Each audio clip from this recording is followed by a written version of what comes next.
But so now the question is, as everybody that's ever sat down with me loves, what's next?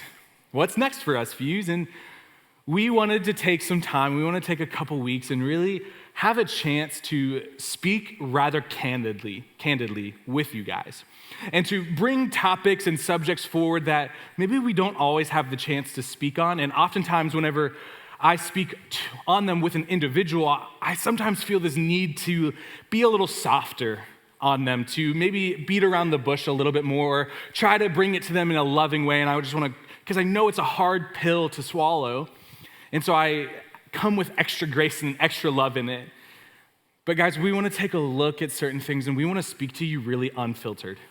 And so in this next series of Unfiltered is we want to be able to have these conversations with you about things that oftentimes drive us nuts. That you've been in the shoes too, where you've seen it and you're like, oh, I wish I could just say this. But they're my friend, and so I don't want to make them mad. I don't want to hurt their feelings. I don't want to tell them that they're being an idiot. Okay, well, for the next 4 weeks, I'm going to tell you, hey, you're being an idiot. But I'm going to tell you you're being an idiot with love, all right? I'm going to try and make it not super harsh and so hard that you feel like you're just bleeding everywhere. But we want to take a couple weeks, and we want to talk about different things. The second thing we want to talk about is forgiveness. Next week, we're going to be talking about forgiveness and redemption and the process of what does that look like? Because so many times you've seen friends get mad at each other and you're like, guys, if you would just get over yourselves, you would forgive each other and this would be all over. And how redemption has a full process in our lives and how it doesn't just stop at the moment where we say yes to Jesus, but redemption really is him taking all of the things in our story and using it for his good and for his kingdom. We also want to talk about identity and the comparison game that we so easily fall into. And this, where are you rooting yourself? Who are you placing your identity in? And where is that foundation at? Are you constantly comparing yourself to those around you? And then we also want to take a little bit of time and talk about mental health and talk about some of these issues and these things that the church often skirts around because we've stigmatized mental health so much that we've ignored the fact that it is a health issue. We've made it this thing that's a spiritual issue or this head thing. It's like, no. We want to take some time and really dive into, okay, what does it look like to love on and to deal with mental health? Because just because you're a Christian does not mean that you don't deal with mental health issues. And I want you to feel like you're not alone in that. So before we go any further, you are not alone in whatever it is that you're going through. Now, a huge reason why we tend to feel alone is because people don't talk about things all that much. And because we like to hide things, we like to keep things in our closet, we like to put out the best picture of us that we can. I mean, look at your Instagram. Seriously, look at your Instagram. When was the last time you were actually vulnerable on Instagram or on social media? A time that you actually put forth a holistic picture of you. The thing we want to talk about tonight is integrity. How many of us are wrestling through this sense of what it means to be a Christian, yet also doing all these activities that we know we shouldn't be doing? Integrity to me is something that all college students wrestle with, and they wrestle with it so much, and especially here in Greenville. You can be here on a Sunday and you can be here on a Tuesday, and that's awesome, and we love it. We want you to be here. But my question for you is, what are you doing every other day of the week? What does this mean for you whenever you find yourself on Saturday night at another frat party, drinking, smoking, and then coming to church, throwing up in the parking lot because you're so hungover? Tell me how that means you have integrity or you have a real relationship. But some of you, you're nodding and you're going, yeah, that's so good. Great, I'm going to come at your throat too because a lot of you also struggle with gossip and you struggle with pride and you struggle with these other things that you just put on the back burner and you go, oh, I'm not as bad as them. At least I'm not that person. I don't go out and do these things. No, you are just as broken as they are. I am just as broken and lowly and chief of sinners as you are. Integrity isn't this thing that is only for the high and mighty. Because some of us, and I want to challenge you to think beyond just yourselves. It's not okay to be crying yourself to sleep at night, but putting pictures of rainbows and unicorns out on your social media. And I understand it's hard. I understand that it's scary at times. It's scary to reach out. What are other people going to think? Honestly, screw what other people think. Because if you believe what we just sang about, the fact that you are who he says you are, who he has created you to be, then that should be the least of your worries. And so you can't have this duplicit life and tell me that you believe that. Yes, there is room for grace and there's room for mercy and love and walking through, and it is a process, absolutely. But guys, this is what I mean whenever I say unfiltered, of we want to take time and dive into these things that often we tiptoe around. Because the reality is that the Christian life is all about being and not about doing. So many of us, we have this checklist of, I go to church, I do the right things, I tithe, I'm a good person, therefore I am a Christian. Now tell me where in the Bible that says that that's true. Because the reality is that being a Christian means to be a follower of Christ, to be a son or daughter of the one true King, to know who you are so deeply and so rooted in that you have no choice but to operate out of that overflow. It's not this sense of I have to do good. It's this sense of I get to be with him. And because of that, I'm going to pour out. I am then going to love, and I'm going to reach out to others. And I want everybody else to know so desperately this love and passion that I have because of him. The Christian walk is not this thing that is just about doing.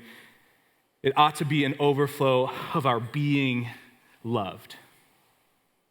Now, there's a man that I love to talk about a lot, and I talked about him several times in our last series, and his name is David, found in the Old Testament. And tonight, I want us to look at a story, a part of David's life where, honestly, he really fricked up, y'all. He really screwed the pooch.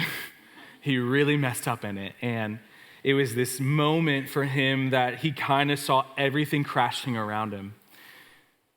But a lot of us, we know David as the David that slayed Goliath. We know David as the David that was a man after God's own heart, as this king, as this ruler of Israel, as this powerful man, as this great ruler, the measure that every other king was then measured against was David. And so how do we have both of these things? He was one of the best leaders in Israel. He was called by God from the very beginning. A prophet came to his father's house and said, someone in this house is supposed to be the next king. And it's almost like this Cinderella story. Because the father, he looks at me and he's like, okay, so it's got to be one of my sons. So he pulls out the oldest. No, it's not him. Pulls out the next. No, it's not him. Pulls out the next. No, it's not him. Not him, not him, not him, not him. And the guy's like, well, do you have anybody else? And the father's like, well, yeah, I mean, there's David, but he's like playing with the sheep and stuff. Literally playing with the sheep. And the man says, go get him. He comes out. And he says, this is God's chosen one. So many of you are still out there playing with the sheep, waiting for that moment to be called by him. But the thing is that he's already at your house knocking on the door. You just need to go answer it. You need to realize that just because you're in a position in life where you never thought you would be, doesn't mean anything to where he wants to take you, into the future that you have ahead. But that's a side story. This story is a famous one. It's the story where David and a woman named Bathsheba have an affair. You see, David at this point in his life is the king and the ruler of Israel, and it's this time of year where normally kings go out to battle, but we find David still at home in his palace. I'm not going to read the whole chapter, but it's 2 Samuel chapter 11. Write it down, 2 Samuel chapter 11. Go read this whole story. Because what we see is we see David staying behind, and he goes out on the rooftop one night. It's the middle of the night. He goes out, and he's looking around. He's looking at the land that's his, that he gets to rule over. And he sees this woman bathing out on her rooftop. She's out in the middle of the night taking a bath thinking, everyone else is asleep, so this has got to be fine.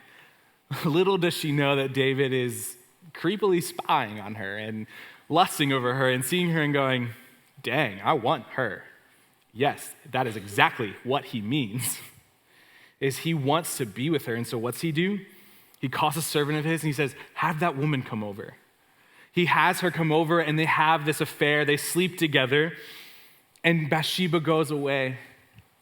And then one day David gets word, Bathsheba's pregnant, but her husband's been at war for the longest time. So it ain't his, it's yours, dude. And David has this moment, he's like, frick, what am I gonna do? And so he tries to take this time into control and he brings Uriah, Bathsheba's husband, back. And he brings him into the palace and he's like doting on him like it's this big reward, like it's this big honor to be there. But the whole time he's trying to cover up his own crap. He's trying to basically take the Febreze and spray the bathroom down and make it all good for whenever his wife comes back. And it's this time where Uriah is there and he actually gets Uriah plastered, like completely drunk, because he wants him to go home and he wants him to sleep with his wife so that he can pawn off this kid as Uriah's. But what does Uriah do? Not that. He goes and he sleeps where the servants are sleeping. He stays in the palace and he sleeps at the entrance to it and he doesn't go home. And so David's kind of frustrated about it. He's like, what the heck? And so he brings Uriah back and does the same thing again. And it happens over again. And Uriah goes down and sleeps with the servants. And eventually, David kind of gives up on this plan. And so he sends Uriah back and he sends a message to those that are in battle. And he says to them, put Uriah at the front line. Put him where the battle is the harshest, because he has Uriah killed. Uriah dies because of David's mess up. Because of David's lack of integrity, we see the death of a man. And so I want us to look at, okay, what does this really mean for us? Because David was a man after God's own heart, but he was still broken. He was still just as messed up. Just as messed up, if not more than, y'all, I've never killed someone. I've never had someone murdered. Have I thought of it? Maybe, but that's a different story. But I've never had someone murdered, and so it's so easy for me to sit there and go, oh, I'm not nearly as bad as David, and if David can be used, then obviously I can be used. But I'm missing the point, and oftentimes that's where this story goes, and I'm like, I don't know if that's the main point of this story. It's not to compare or make ourselves feel better about the sin in our lives. It's actually to show us the consequences of sin in our lives and consequences of integrity. But he's this man, and so he messed up where? In his private life. Because for all that the kingdom knew, he was doing great. He was still an impeccable leader. He was amazing. They were winning in the battle. That he was doing awesome things. He was doing so good, he didn't even have to go out to battle, is how he sold this. I'm doing so good for you guys, I don't even have to lift a finger. But the reality is, he's sleeping around, he's doing these things that he shouldn't be doing, and it is actually wrecking him. If we want to modernize this story, if we were to say, look at our ruler, look at someone who's in charge of us, and he just finds some random girl, uses his power to pull her into his house, sleeps with her, gets her pregnant, then brings her family into the whole thing and tries to get her family to actually cover up this thing, and then finally he has her husband killed. Are we talking about Jeffrey Epstein here? Are we talking about these things that we hear on the news all the time? Can you imagine the outrage? Yet the David you know is this pristine image. But guys, this story is messed up. It deals so much with integrity. So as you know, I love definitions. So let's define integrity. Whenever you look it up, when you Google the definition of integrity, it's the quality of being honest and having some moral principles, moral uprightness, or the state of being whole and undivided. I love this sense, this quality of being honest and being whole. It's both. It's not just one. It's not just being honest, but it's being whole. Because oftentimes here, especially in the Christian realm, and I've heard it countless times in Fuse, oh, I'm real open. I'm an open book. Yeah, but where's your integrity at? Are you actually bringing forward everything that happens? Are you really being whole in your honesty? Most of the time, we're not, because it's hard and it hurts. And you've heard it of integrity. It's all about what you do behind closed doors. Who are you when no one's looking? And yeah, I love that. But why is integrity important? Because without it, it can and it will wreck you. Without having integrity in our lives, without being truly one person, without having this sense of wholeness, it can and will destroy us. We've seen it countless times. We've seen it in the church. We've seen pastors fall because their integrity wasn't the level that it should be. Because until you take this walk of yours with Jesus serious, your lack of integrity will always be your limit. It will always hold you back. And so if you find yourself in this moment of, my walk with Jesus, it's okay. My challenge to you is look at your integrity, ask, what is not being holistic? What is not being in one accord with him? Because we can have great intentions and we can look like we're leading well, but it's not about what's happening on the outside. It's all about what's happening on the inside. And that's what I mean when I say Christianity is so much about being and not doing. We see the Pharisees all the time do the right thing, to do these things, and they go, look at me, I'm awesome. Look at how much I've done. Look at how much money I'm giving. But their hearts are so messed up, and Jesus constantly is calling them out. Jesus is constantly bringing forward the mess that they're trying to keep in the back closet of their life. And sometimes we can sit there and we're like, I don't like that feeling. I wish that the pastor would say it differently. I wish it was a little bit nicer. But y'all, Jesus really wasn't that nice about it. He was out for blood in a lot of ways. Now for the non-believers, he was there, he loved on them, he healed them, and he was compassionate, and there was grace ever flowing. But for those that said that they knew him, he expected them to know him. So do you actually know him? Or are you just saying that you do? Are you just putting on this face that you have this relationship? I'm sorry I keep getting on these soapboxes, but integrity to me is so important. Because having integrity isn't about being who you're not. Integrity is all about owning who you are. Whenever we talk about integrity, I want you to think of who am I as a whole, and how am I owning every single aspect of my life?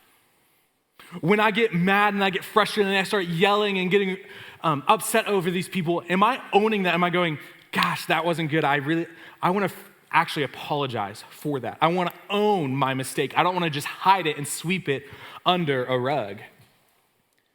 It's not about being who you want to be, but it's about being who he's made you to be.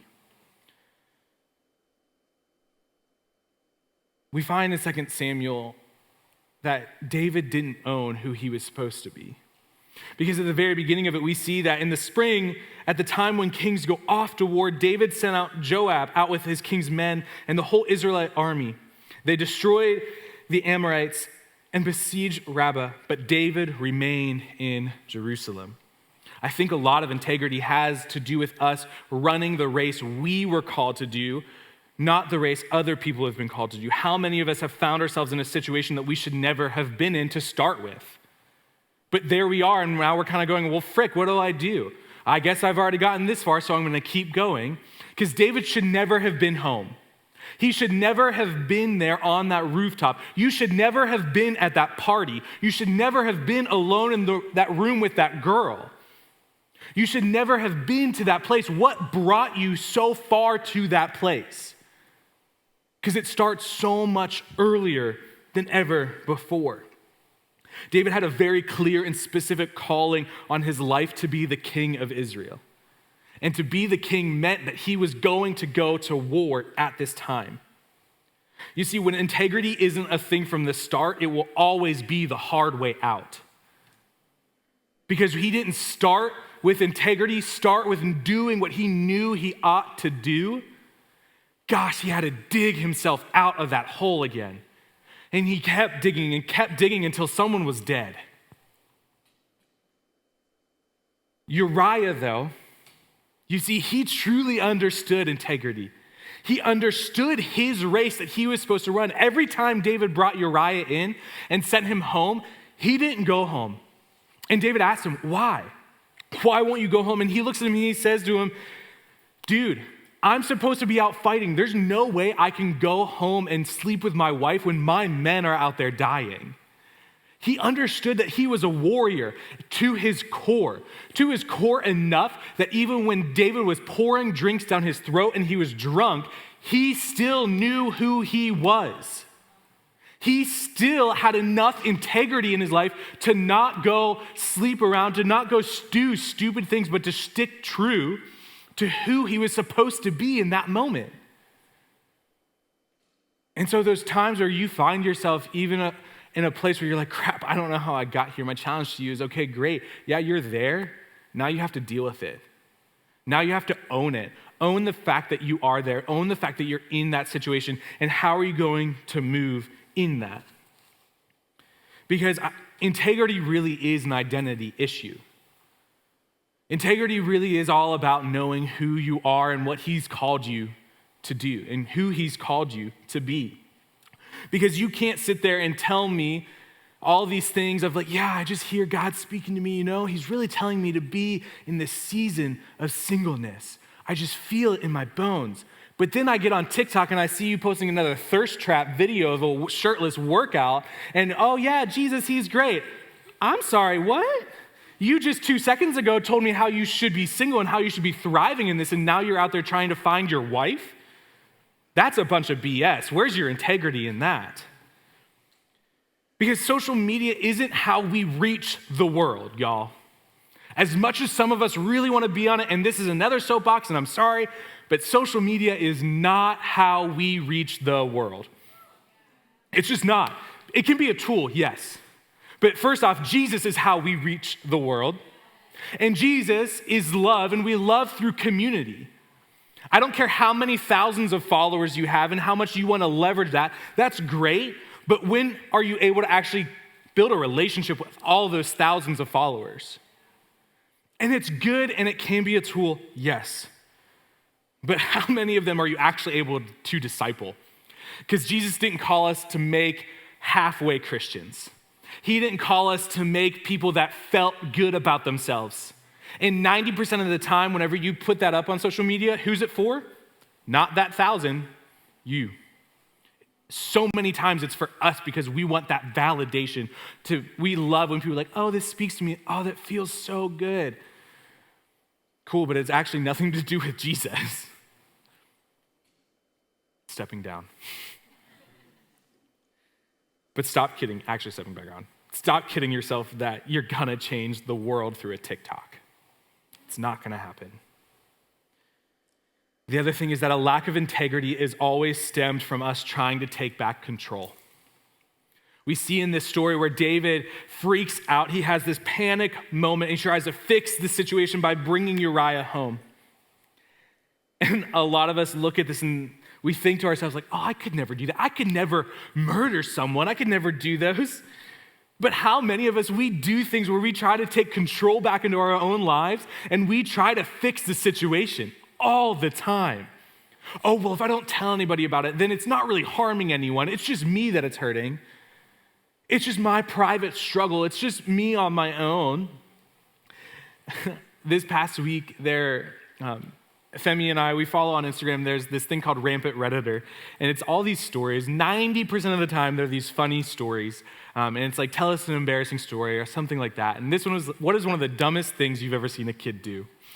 And this person was talking about their sister when they were younger, and their sister behind their back went and cut her own hair. And then started crying because it looked awful. And so then she went and got duct tape and tried to duct tape her hair back on and hoping that no one would ever notice that she cut her hair off and then duct taped it back on.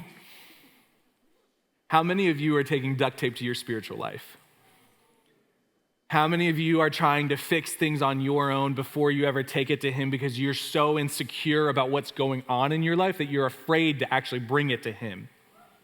Because if that girl would have simply come up to her mom and been like, I cut my own hair, yeah, the mom would have been a little frustrated, but she's not going to be overly mad and she's not going to be like, well, I can't talk to you anymore. You're 3, go out on your own, get your own money.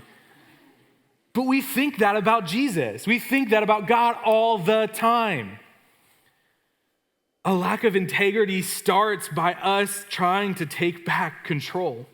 And rather than owning our mistakes and our failures, we get prideful and we cover them up. And it's exactly what David did. As a kid, my parents, they had this saying, and anytime we would get in trouble, first off, I was a huge crier as a kid. Like, I would get in trouble, and I would just break down crying. I'd be like, I'm so sorry, I did this thing. And my parents would be like, calm down, it's fine. But they would always say to me, okay, all right, so if you tell the truth, how much trouble do you get in? And I would go, this much. And they say, if you lie, how much trouble do you get in? This much. And the reality was they didn't want me to lie about it. They wanted me to own it. And that still is so true in our spiritual lives of how much trouble. First off, Jesus died so we don't get in trouble anymore. Jesus died so that we can have freedom to actually boldly step before him and say, I messed up. But so many of us are so afraid that we put it way, way, way back in the darkest area. And then we come up and we're like, yeah, it's fine, I'm fine, I'm great. I'm good, Jesus, keep using me. I'm not exhausted or depressed or down or anything. No, I'm good. But we're lying. We're doing this to ourselves, and we're hindering our walks with him. Because if David would have just owned his mistakes, yes, there would have been consequences, but Uriah would still be alive. Because you see, it caused this death. There are always larger consequences from a lack of integrity than we could ever expect. We might not see it at the forefront, but there are always larger consequences to our lack of integrity. In this situation, we see that Uriah and other men paid the price for David's lack of integrity. Because not only did he put Uriah at the front of it, they actually took over a city that they knew they couldn't win. They knew men were going to die. David willingly put so many men's lives at risk for this thing because of his lack of integrity. So my question to you is, who's paying the price for your lack of integrity? Who's paying the price in your life for your lack of integrity? And if you're looking at this logically, integrity versus not having integrity, integrity will never hurt anyone. In the long run, having integrity will always outwin not having it. Because you see, a lack of integrity always leads to death. Death of relationship, death of people, death of our spirit. When we have this lack of integrity, it is this severing thing in our lives. And you might not see the consequences of your lack of integrity. You might not see them firsthand, and you might not be able to actually draw a line for me tonight to what those things are. But I promise you that if you ask God to show them to you, I'll be right over there for prayer with you later, because you're going to want it. Whenever we realize the harm that we cause, it can be crippling. You see, there is such a lack of integrity in so many people within the church that it's a huge reason why the world hates the church. Because they look at it and they go, it's full of hypocrites. It's full of people that preach something. It's full of people that go on Sundays, but when I see them at work, they're a whole different person. When I encounter them in my classroom, they're kind of a dick. When I see them out, they're not the loving person that they say to be. And so we do so much harm to the kingdom when we don't have this. All of us have been betrayed or hurt by someone.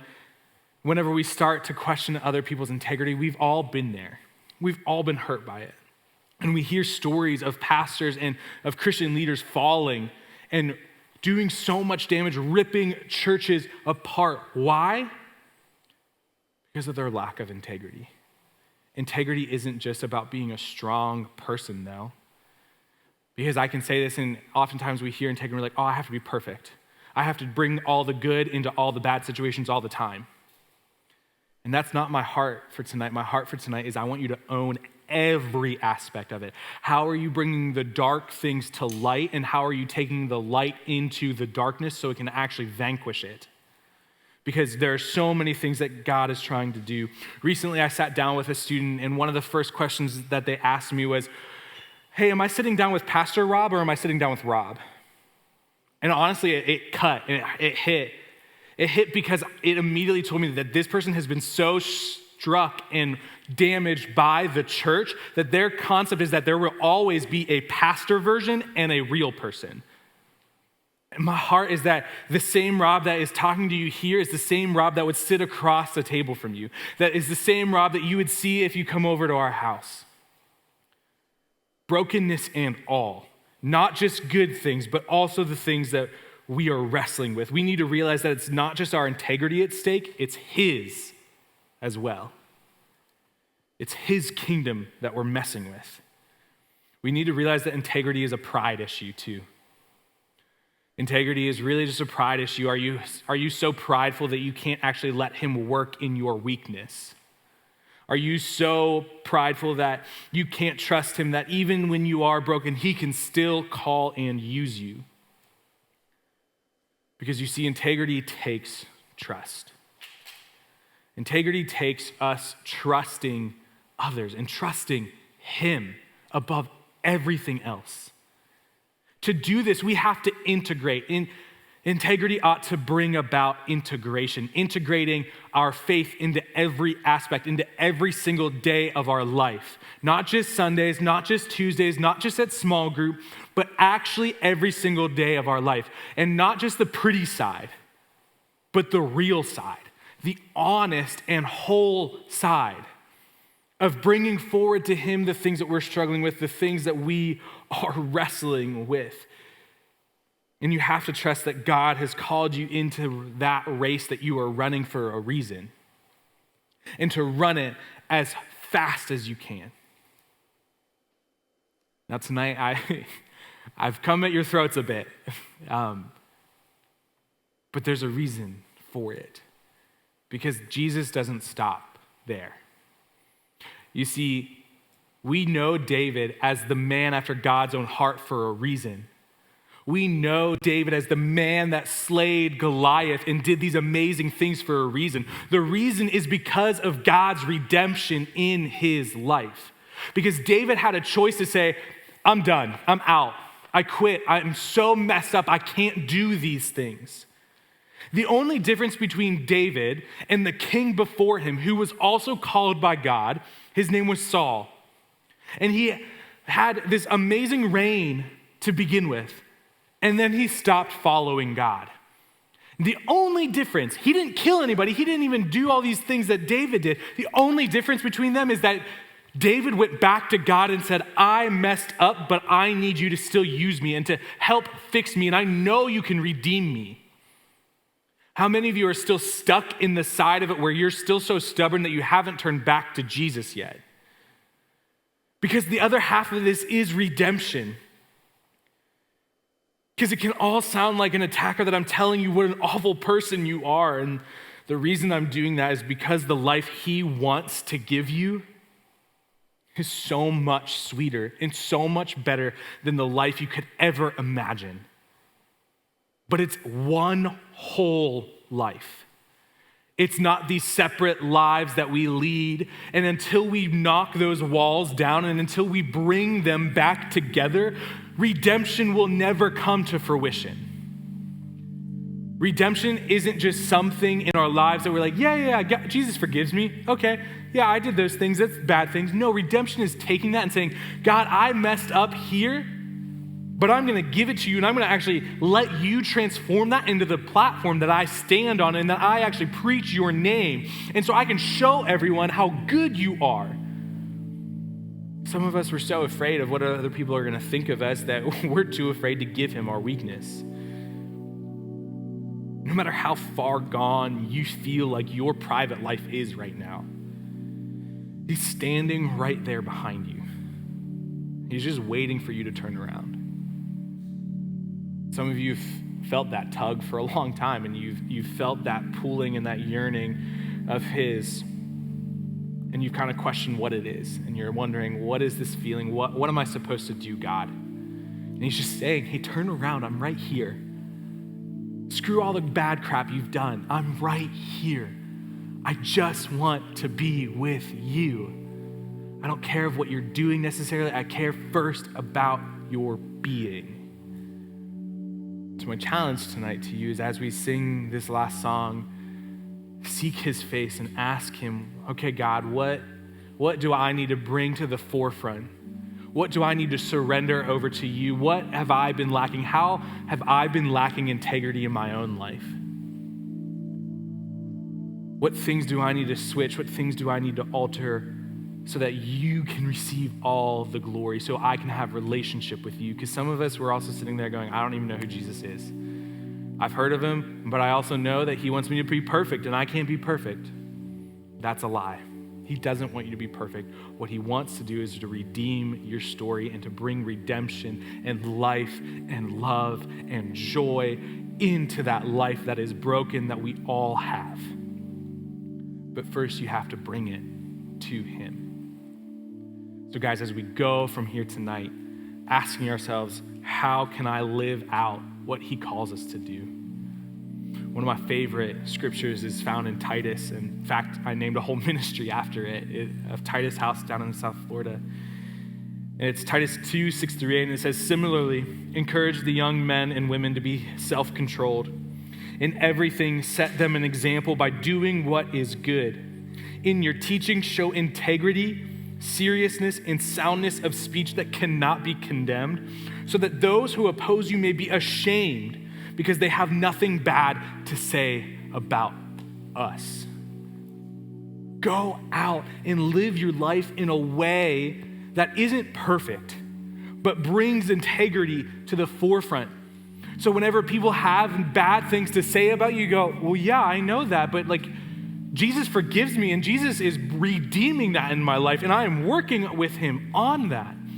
So when they try to confront you, they are the ones walking away going, crap, I need to get myself together. I need to work on my relationship with Jesus. Taking that to heart and really going, all right, Lord, I give you everything, not just part of me, my all. Let's pray. Father, thank you so much for this night. Thank you for the fact that we can take time to speak so candidly about things in our lives that are very real issues, and oftentimes are things that we don't want to talk about and things that can hurt and sting. But God, we know that your mercy and that your love is of utmost, and that you come down to be with us. And that every time we turn back around to you, you are standing there, tears in your eyes, not because of what we've done, but because of how grateful you are that we are turning back. Father, I pray that tonight, as we take time to seek your face, that you would just work on our hearts, that you would reveal to us the things that you've been working in our lives, the things we're struggling with, the things we need to go tell other people about, the things that we need community for. And so we're going to go out and we're going to sign up and join a small group, and we're going to see how it's life-changing and how it's so life-giving that we can't imagine doing life alone again. And not only that, but we're going to bring everything to the forefront. We're going to bring all of our crap, all of our good, all of our stuff into one whole life. God, thank you so much for what we get to do. Thank you so much for your son, Jesus. It's in his name we pray. Amen.